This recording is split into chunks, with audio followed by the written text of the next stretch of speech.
این کودکان افغان را از ایران اخراج کردند و به اینجا اردوگاه انصار در ولایت هرات آوردند.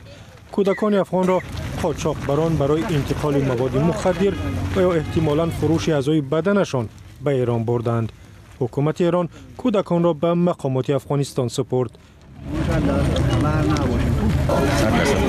در کنار هماهنگی کردن به شکل کتلوی، یعنی یک کتله 50 نفری طفل به یک بار رفتن داخل ایران، اینا نمیتونن خود به سر برن. چی میگن به چه مقاصدی برده میشن؟ مقاصد میتونه هر چیز باشه، مثلا هر چیز متصور از قاچاق انسان، بالاخره فروش اعضای بدن از اینا، انتقال مواد توسط از اینا، هر چیز متصور است. اما این کودکان از 7 تا 13 ساله ظاهراً نمی‌دانستند که چه سرنوشتی در انتظار آنها بود.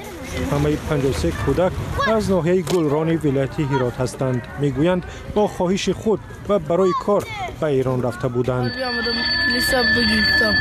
بردم اینجا سه بردگاه نگاه داشتم، بعد من رد کردم این طرف.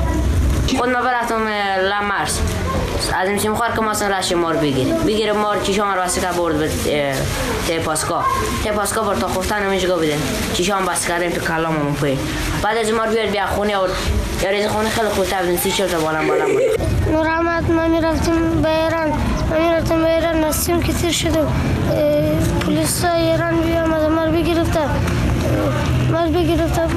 تو 3 روز بر به اردوگاه بودیم با ما رد کرده به افغانستان. میرفتیم ایران جلو رو شیرو بود، ما رو گرفت رد مرز کرد لطکوب کرد روان کرد به افغانستان. حامیان حقوق بشر شک دارند که این کودکان خردسال خودشان به ایران رفته باشند. رئیس کمیسیون حقوق بشر در هرات میگوید امکان ندارد کودکان به این سن و سال چون این سفری را برنامه‌ریزی کنند و از مناطق مرزی پرخطر به ایران بگذرند.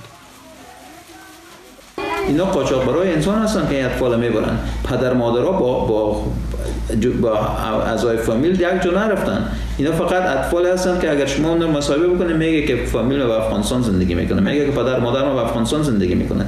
پس خودشو تنها برده شده بوده به ایران. این کودکان مدت کوتاهی را در اردوگاه‌های ایران سپری کردند و میگویند با آنها بدرفتاری شده است. مقامات ایران درباره ادعاهای بدرفتاری چیزی نگفتند، اما در گذشته تهران گفته است که ادعاها درباره بدرفتاری با مهاجران افغان اساس ندارند.